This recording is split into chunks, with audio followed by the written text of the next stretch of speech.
오늘 우리가 묵상할 하나님의 말씀은 누가복음입니다.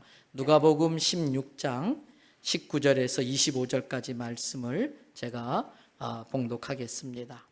한 부자가 있어 자색옷과 고운 베옷을 입고 날마다 호화롭게 즐기더라. 그런데 나사로라 이름하는 한 거지가 헌데투성이로 그의 대문 앞에 버려진 채 그 부자의 상에서 떨어지는 것으로 배불리려 하매 심지어 개들이 와서 그 헌대를 핥더라.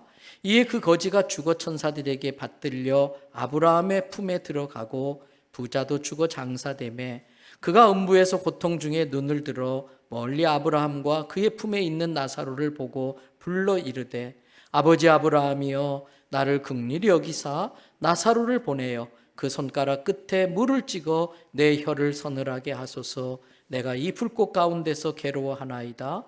아브라함이 이르되 예, 너는 살았을 때에 좋은 것을 받았고 나사로는 고난을 받았으니 이것을 기억하라. 이제 그는 여기서 위로를 받고 너는 괴로움을 받느니라. 아멘. 할렐루야. 오늘 또 저와 여러분의 가정, 자녀 하는 모든 일들마다 하나님의 돕는 손길이 함께 하시기를 주님의 이름으로 축복합니다.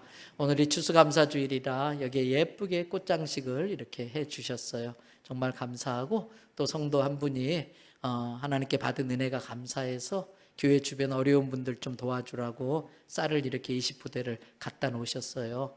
제가 이게 좀 마음에 감동되고 계기가 돼서 혹시 함께 하시고 싶은 분들을 위해 이곳에 좀 계속 놔두려고 그래요. 그래서 직접 쌀을 갖다 올려놓으셔도 좋고 아니면 사랑의 쌀 모으기 헌금해서 헌금을 해주시면 나중에 12월 성탄절 즈음에 그것을 다 쌀로 바꾸어서 교회 주변 분을 도우려고 하는데 다음 주부터 들어오는 대로 이렇게 여기다가 쌀 몇 푸대라고 쓸 건데 사람 이름은 안 쓰려고 그래요. 누가 몇 푸대 했고 이런 건 안 쓰고 왜 하나님의 영광 받으셔야지 사람의 이름이 높아지면 안 되니까 다만 지금 20포대인데 뭐 25포대 30포대 이렇게 되어지면 좋겠고 성탄절 바로 전 12월 20일 주일까지 또 많이 동참하면 좋겠습니다. 나누어 드린 추수감사절 사행시 이렇게 공모를 했는데 저도 하나 써봤어요. 주보 9페이지 한번 보시면 여러분들이 이제 앞에 운을 띄워주시면 제가 한번 읽어볼게요. 추 그러면 할게요. 한번 운 띄워주시죠. 추위를 몰고 오는 찬바람에 나뭇잎이 무수수 떨어지듯 수많은 사람들이 코로나로 믿음을 잃어갈 때 감옥에 갇힌 것보다 더 큰 환란이 온다 할지라도 사랑과 믿음으로 이겨내어 주신 소명 이루게 하옵소서. 네.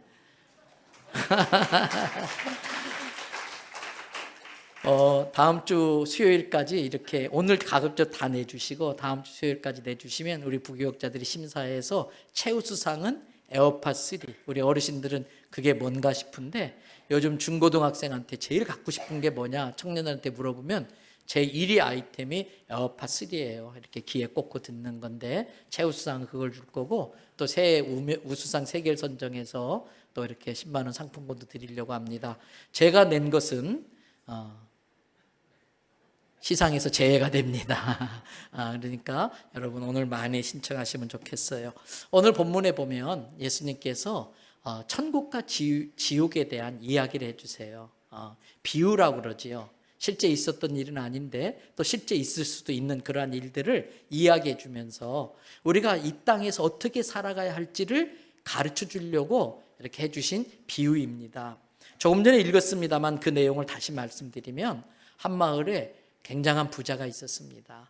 이 부자는 좋은 집에서 좋은 차 타고 멋진 옷을 입고 날마다 좋은 음식을 먹으면서 아주 호화로운 파티를 벌이면서 살고 있었습니다. 그 부잣집 앞에는 날마다 나사로라고 하는 거지가 찾아옵니다. 그 거지의 몰골이 말이 아닙니다. 잘 씻지도 못해서 몸에서는 고약한 냄새가 납니다. 온몸이 상처투성이입니다.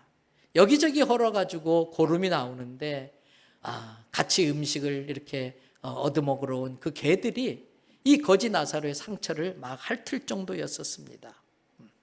이 거지 나사로가 그 부잣집 앞에 와 있는 이유는 단 하나지요.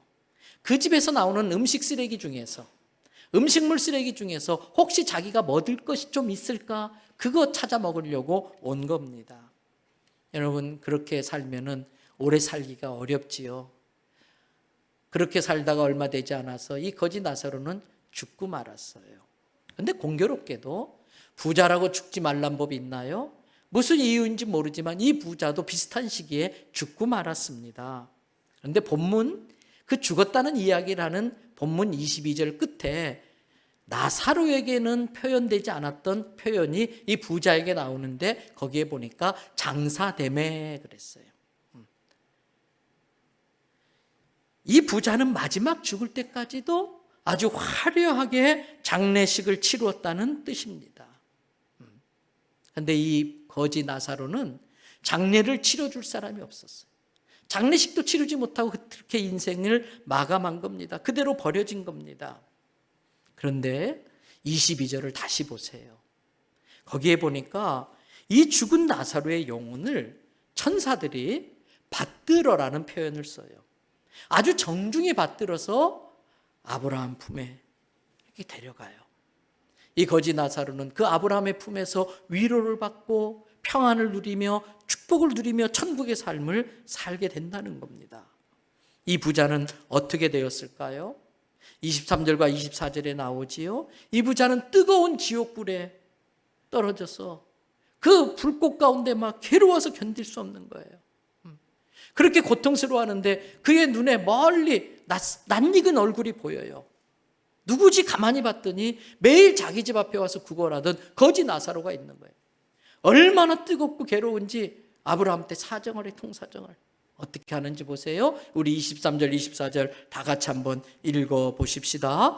그가 음부에서 고통 중에 눈을 들어 멀리 아브라함과 그의 품에 있는 나사로를 보고 다 같이 불러 이르되 아버지 아브라함이여 나를 긍휼히 여기사 나사로를 보내어 그 손가락 끝에 물을 찍어 내 혀를 서늘하게 하소서. 내가 이 불꽃 가운데 괴로워하나이다. 물 한 바가지도 아니고 한 동이도 아니고 나사로 손가락 끝에 물 한 방울 조금 찍어가지고 혀끝만 좀 댈 수 있게 제발 좀 그렇게 해달라고, 내 혀를 그렇게 서늘하게 해달라고 사정을 하는 거예요. 그런데 아브라함이 이 부자에게 이렇게 말해요. 25절에 아브라함이 이르되 너는 살았을 때 좋은 거 다 받았지 않았냐? 좋은 거 다 누리지 않았냐? 나사로는 살았을 때에 고난을 많이 받았단다. 네가 이것을 좀 알면 좋겠다. 이제 나사로 그는 여기서 위로를 받고 너는 거기서 괴로움을 받는 게 마땅한 거야. 이렇게 말씀을 하세요. 여러분, 그리고 한마디 더 붙이시는데 26절을 보세요. 내가 해주고 싶어도 너희와 우리 사이에 큰 구렁텅이가 있어서 거기로 건너갈 수도 없고 거기서 이쪽으로 건너올 수도 없단다. 안 된다는 거예요. 끝났다는 거예요. 버스 지나갔다는 거예요. 물 건너갔다는 거예요. 더 이상 기회가 없다는 겁니다. 그렇습니다. 그때 잘 했었어야 했습니다. 있을 때 잘 했었어야 됩니다. 그래서 오늘 설교의 제목을 뭐로 정했습니까? 그때 잘할 걸. 다 같이 그때 잘할 걸. 어느 교회 학교에서 담당 전도사님이 교회 학교 어린아이들을 앞에 두고 이 본문으로 설교를 한 거예요. 부자와 거지 나사로 이렇게 제목을 붙이고 설교했어요. 어린 여러분, 이 부자는 이 땅에서 호의호식하면서 잘 살았지만 죽어서는 지옥을 갔습니다. 그리고 거지 나사로는 이 세상에서 고생했지만 죽어서 아브라함의 품에 안겨서 이렇게 축복받고 위로받고 천국을 누리며 살게 되었습니다. 그러면서 설교를 마치면서 아이들에게 물어봤어요. 어린이 여러분은 이 두 사람 중에 어떤 사람처럼 되고 싶어요? 이 부자처럼 살고 싶어요? 아니면 이 나사로처럼 살고 싶어요? 물었어요. 그때 아이 하나가 손을 번쩍 들더니 이렇게 대답합니다. 선생님, 저는 이 땅에서는 부자처럼 살고 싶고 죽어서는 거지 나사로처럼 살고 싶어요. 이게 가능할까요? 이게 가능할까요? 예수님조차도 마가복음 10장 24절부터 25절에 이렇게 말씀하셨어요. 부자가 천국에 가는 것이 낙타가 바늘귀 있죠? 바늘 구멍 실 깨는 귀. 거기로 통과하는 것보다 더 어렵다. 낙타가 바늘귀 통과하는 게 부자가 천국 가는 것보다 더 쉽다. 가능하다, 불가능하다? 불가능하다는 거예요. 이 말을 들은 제자들이 낙심을 한 거예요. 그럼 도대체 누가 천국 간다는 겁니까? 그랬더니 예수님께서 한마디 또 붙여주셨어요. 마가복음 10장 27절 다 같이 읽겠습니다. 예수께서 그들을 보시며 이르시되 사람으로는 할 수 없으되 하나님으로는 그렇지 아니하니 하나님으로서는 다 하실 수 있느니라. 할렐루야. 하나님이 원하시면 부자도 천국 갈 수 있다 없다? 갈 수 있다는 거예요. 하나님이 가게 하면 할 수 있다는 거예요. 그렇다면 어떻게 부자가 하늘나라에 갈 수 있을까? 어떻게 갈 수 있을까? 여러분 그 답을 다시 오늘 본문인 누가복음 16장으로 돌아가서 이 비유를 말씀하신 이유를 알면 길을 찾을 수 있어요. 예수님께서 이 부자와 거지 나사로의 이야기를 해주신 의도를 알면 부자도 천국에 갈 수 있는 방법을 알아낼 수가 있어요. 예수님께서 이 부자와 거지 나사로 이야기를 해주신 계기가 있습니다. 그 계기가 오늘 본문인 누가복음 16장 앞부분에 또 하나의 비유를 이야기하셔요. 거지와 부자의 이야기도 비유인데 바로 그 앞부분에 또 하나의 비유를 이야기하시는데 내용은 이런 거예요. 한 부자에게 그 집 재산을 관리하는 청지기가 있었습니다. 근데 이 부자에게 이야기가 들려오기를 이 청지기가 부자의 재산을 막 탕진한다는 거예요.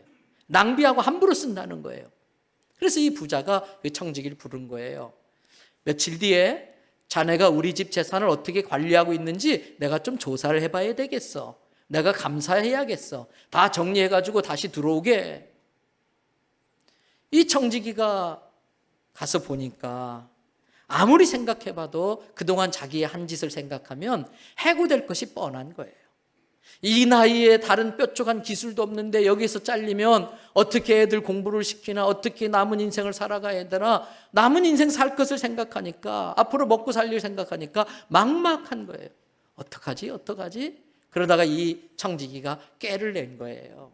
이 부자에게 빚을 지고 있는 사람을 부른 거예요. 서류 갖고 와라. 너 얼마 빚졌니? 100만 원 빚졌습니다. 그래? 자기에게 주어진 권한으로서 해줄 수 있을 만큼 최대한 그 빚을 깎아줘요. 너 얼른 50으로 고쳐. 그리고 도장 꽝 찍어서 보내는 거예요. 넌 얼마 빚졌니? 난 1000만 원 빚졌는데요. 그래? 내가 너 800까지 깎아줄 수 있어. 800 깎아주고 도장 찍어 보내는 거예요. 그러면서 가는 사람들한테 한마디씩 합니다. 내가 앞으로 좀 곤란해질 수도 있는데 그때 너 이거 잊으면 안 돼. 내가 너한테 은혜를 베풀었으니까 너도 나를 좀 도와줘야 돼. 그리고 보낸 거예요. 성경에 보니까 그 모습을 그 주인이 가만히 지켜보다가 씩 웃는 거예요.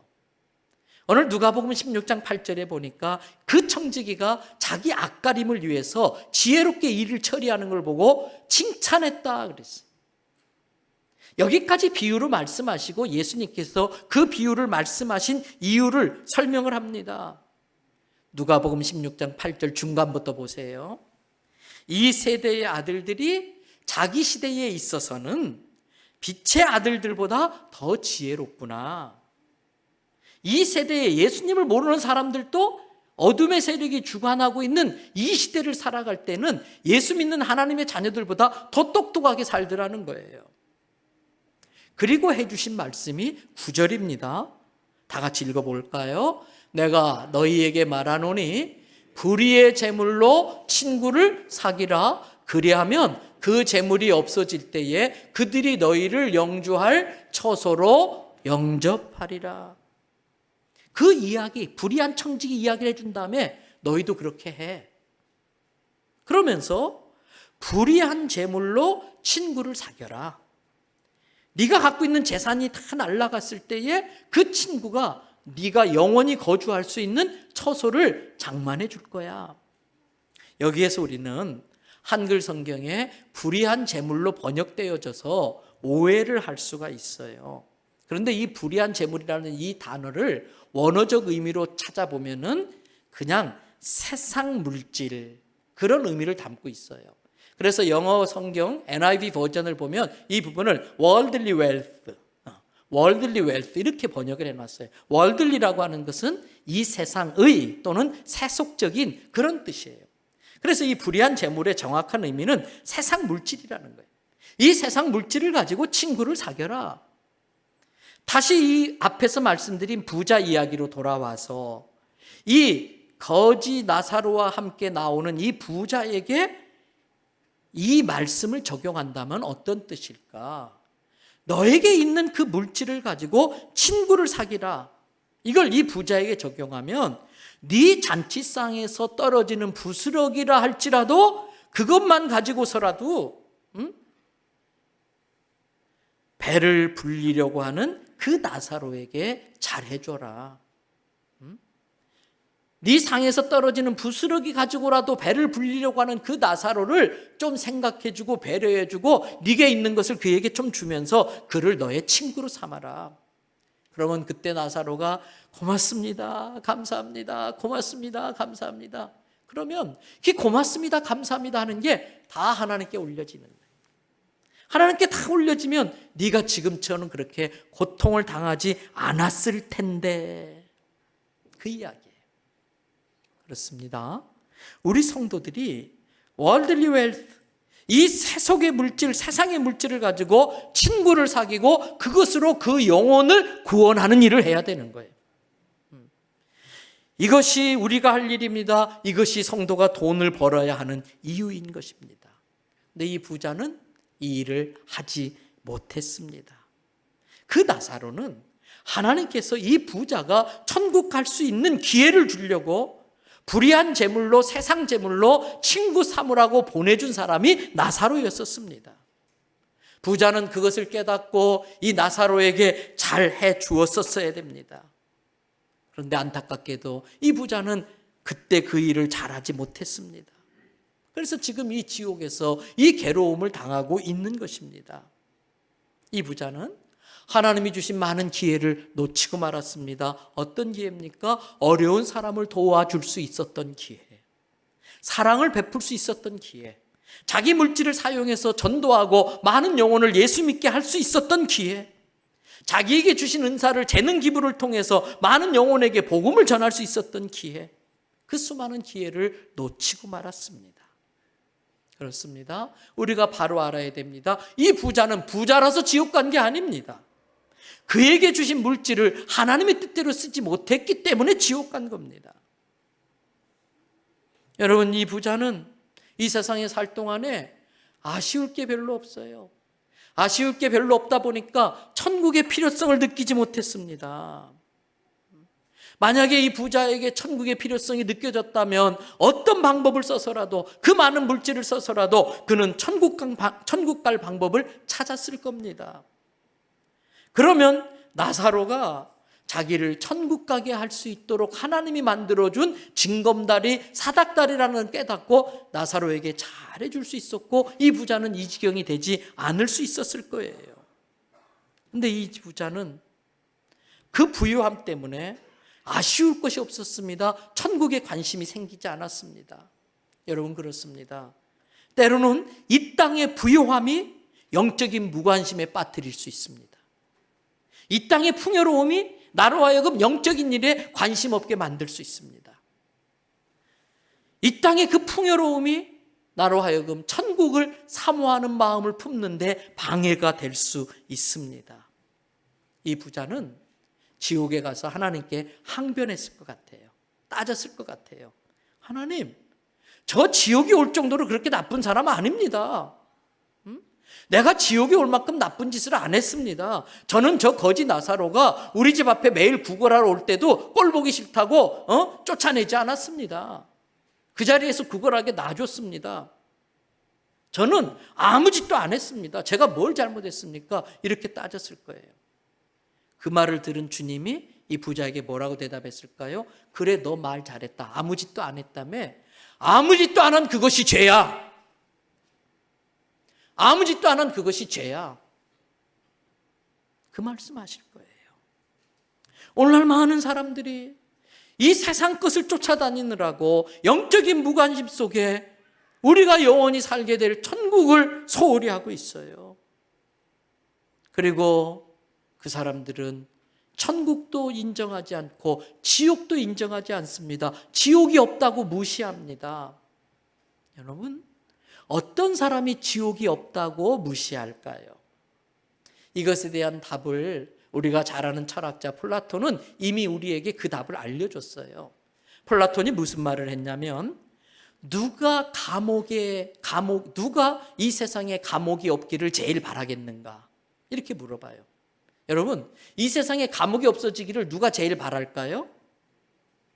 감옥 갈 짓을 한 사람. 맞아요? 들려요? 네. 감옥 갈 짓을 한 사람이 감옥이 없기를 간절히 바라는 거예요. 똑같이 누가 지옥이 없기를 간절히 바랄까요? 지옥 갈 짓을 하고 있는 사람들 때문에 그들은 지옥도 천국도 인정하지 않아요. 그래서 그들에게는 회개라는 게 없어요. 이 부자가 지옥에 가고 나서 그때서 땅을 치고 후회를 하는 거예요. 근데 가만히 보니까 자기는 어차피 지옥에 온 거, 근데 내가 남은 인생 잘 살라고 모든 재산을 물려주고 온 내 새끼들, 내 자식들을 위해서 내가 그렇게 아끼고 전략하며 죽을 고생하면서 물려줬는데 그 자식들도 자기 따라 지옥 오게 된 거예요. 그래서 아브라함한테 또 사정을 해요. 누가복음 16장 30절입니다. 다 같이 한번 읽겠습니다.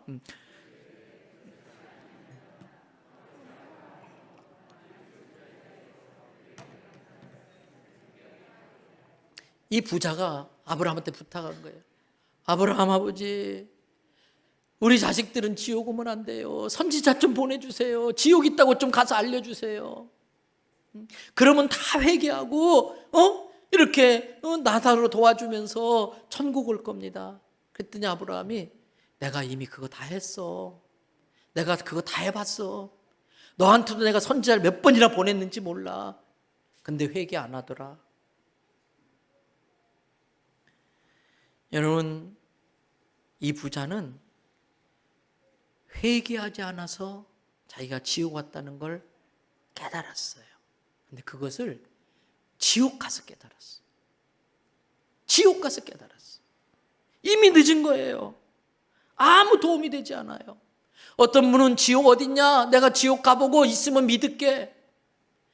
지옥 가서 진짜 지옥 있네. 그땐 이미 늦은 거예요. 지옥에서 못 빠져나오는 거예요.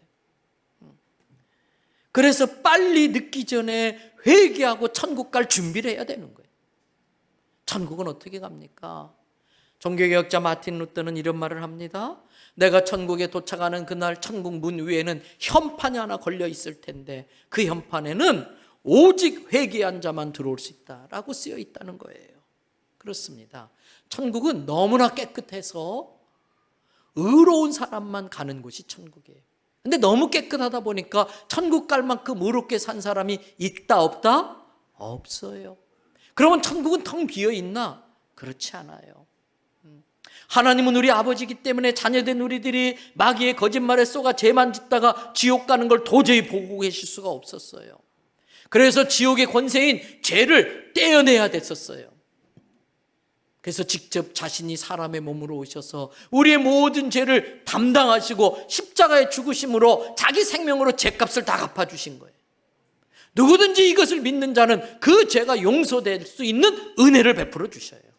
그래서 천국은 죄 안 지어야 갈 수 있는데 천국 갈 만큼 깨끗하게 산 사람은 아예 없고, 누가 가느냐? 죄인인데 지옥에 간 사람이나 나나 거기서 거기 50보 100보 똑같은 죄인인데 나는 은혜로 내가 죄인이라는 걸 깨달았어요. 내 죄를 용서해 줄 수 있는 분은 하나님밖에 없다는 걸 깨달았어요. 그래서 다 회개하고 그 죄를 다 예수님께 맡겼더니 그 믿음을 귀하게 보셔서 죄를 용서해 주셔서 우리가 의로운 삶을 살지 못했지만 의롭다고 봐준 거예요. 의롭다고 인정해 준 거예요. 그래서 은혜로 천국 가게 되는 줄 믿습니다. 그래서 여러분, 지옥 가면요 껄껄껄 이 소리만 가득하대요. 그때 내가 잘할 걸. 그때 내가 예수 믿을 걸. 그때 내가 열심히 사랑할 걸. 그때 내가 말 잘 들을 걸. 그때 내가 순종할 걸. 그때 내가 봉사하고 헌신할 걸. 껄껄껄 하는 소리만 지옥에 가득하다는 거예요. 사랑하는 대연선교회 성도 여러분, 우리가 이 땅에 사는 동안 꼭 하고 갈 일이 있습니다. 그것은 하늘나라 생명책에 내 이름을 올려놓고 가는 거예요. 고급 식당은요, 간다고 식사할 수 있는 게 아니더라고요. 거기서 식사하려는 사람들이 많다 보니까 며칠 전에 예약을 미리 해야 돼요. 그래서 예약된 사람만 받아줘요. 예약이 뭡니까? 이름을 올려놓는 거예요. 내가 나중에 여기 들어갈 거라고 이름 올려놓는 거예요. 근데 요한계시록 20장 15절에 보십시오. 다 같이 읽습니다. 누구든지 생명책에 기록되지 못한 자는 불못에 던져지리다. 요한계시록 21장 27절에도 보십시오. 무엇이든지 속된 것이나 가증한 일 또는 거짓말하는 자는 결코 그리로 들어가지 못하되 오직 누구만? 어린 양의 생명책에 기록된 자들만 들어가리라. 할렐루야. 때문에 우리는 어린 양의 생명책에 내 이름을 올려놔야 돼요. 다른 말로 하면 천국 들어갈 예약을 하고 살아야 돼요. 죽음이 훅 찾아오기 전에 내가 생각한 것보다 훨씬 빠르게 죽음이 갑자기 훅 치고 들어와요. 몇 주 전에, 2, 3주 전에 저랑 나이가 똑같은 분이에요. 우리 교단 목사님이에요. 근데 토요일 날 사모님의 방에 들어가 보니까 목사님이 돌아가셨어. 2주 전에 교회가 하도 힘들고 갈등이 많아서 어떤 목사님과 맞바꾸기로 했는데 그게 틀어지면서 무조건 교회 10월 말로 사임하라고 막 그렇게 압력을 받으면서 이분이 스트레스 받으셨는지 돌아가셨어요. 저랑 나이가 동갑이에요. 이처럼 죽음이 나도 모르는 사이에 내가 생각한 것보다 훨씬 더 빠르게 훅 치고 들어온다고요. 언제 죽음이 나를 찾아와도 얼마든지 천국 갈 수 있도록 하늘나라 생명책에 그 이름이 올려져 있어야 할 줄로 믿습니다.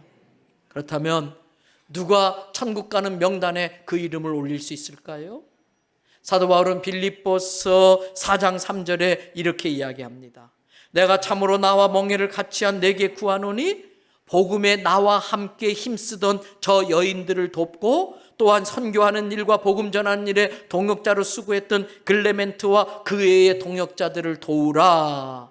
그래놓고 그 다음 한마디 탁 붙였어요. 다 같이 읽어볼까요? 그 이름들이 생명책에 있느니라. 복음에 동역한 사람들, 영혼 구원에 함께 멍에를 쥐고 힘쓴 사람들, 그리고 그들을 뒤에서 돕고 있는 사람들, 그들을 도와라, 그들을 섬겨라. 그럴 때에 그들의 이름이 생명책에 기록된 것처럼 너희들의 이름도 생명책에 기록된다는 겁니다. 다니엘서 12장 3절에 지혜 있는 자가 어두운 궁창에서 빛을 내는데 또 다른 어두움 가운데 영원토록 빛나는 사람들이 있는데 많은 사람을 옳은 대로 돌아오게 한 자, 많은 사람들을 예수 믿고 천국 가게 한 자는 별과 같이 영원토록 빛나리라. 이 부자는 자기에게 준 물질을 호의호식하고 호화롭게 쓰는데 쓸 것이 아니라 많은 사람들을 옳은 대로 돌아오게 하는데 예수 믿고 구원받게 하는데 썼어야 됩니다. 그랬다면 그도 낙타도 바늘구멍으로 지나시게 할 수 있는 능력을 가진 하나님께서 이 부자를 천국 들어가게 하셨을 것입니다. 질문 드리겠습니다. 퀴즈. 대답 잘하세요? 오늘 본문에 나오는 거지의 이름이 뭘까요? 어떻게 알았어요? 퀴즈 2. 질문 2. 그렇다면 이 부자의 이름은 뭘까요? 왜 몰라요? 거지 이름을 알면서 왜 부자 이름을 몰라요? 몰라요. 성경에 기록이 안 됐어요. 왜 기록이 안 됐을까요? 기록할 가치가 없어.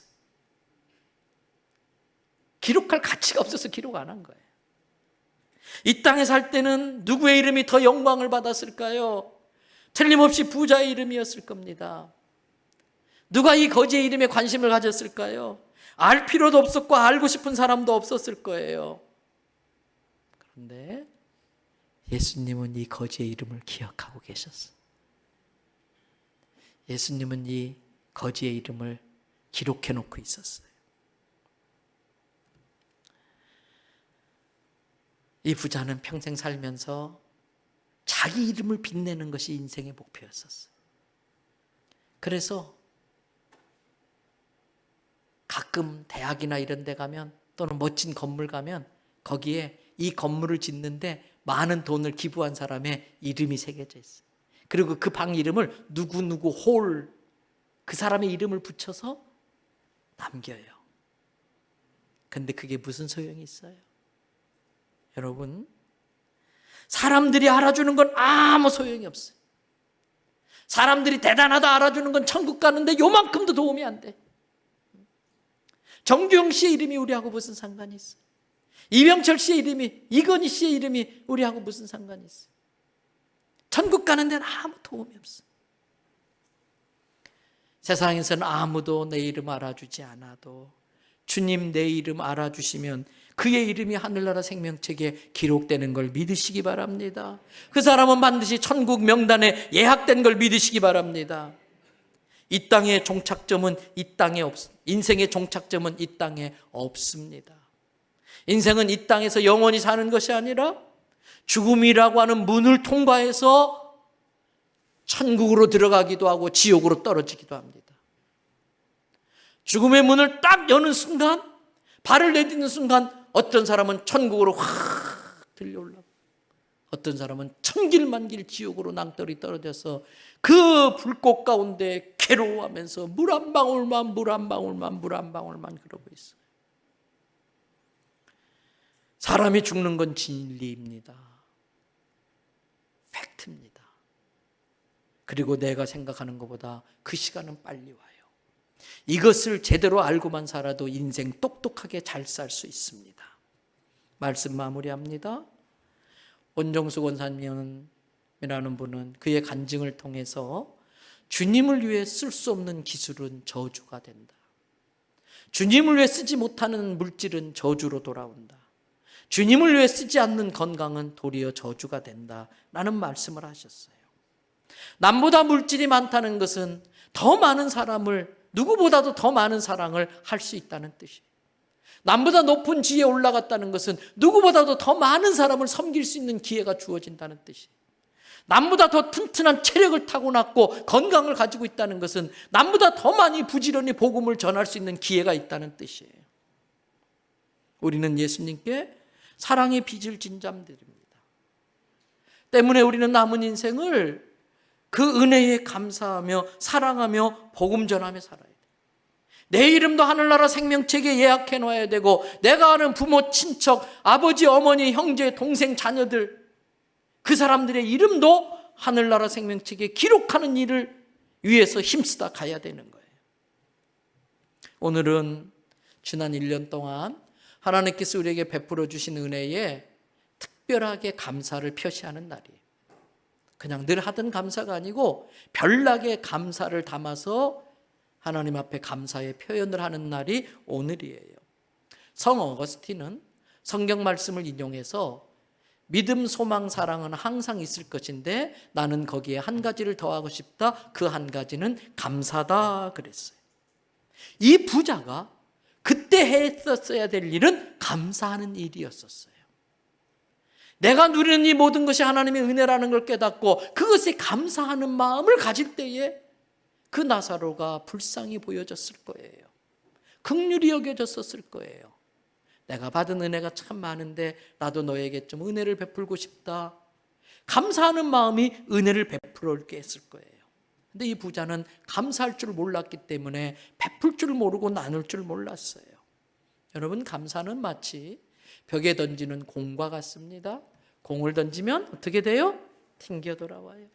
내가 감사를 하면 또 감사할 일이 돌아오는 거예요.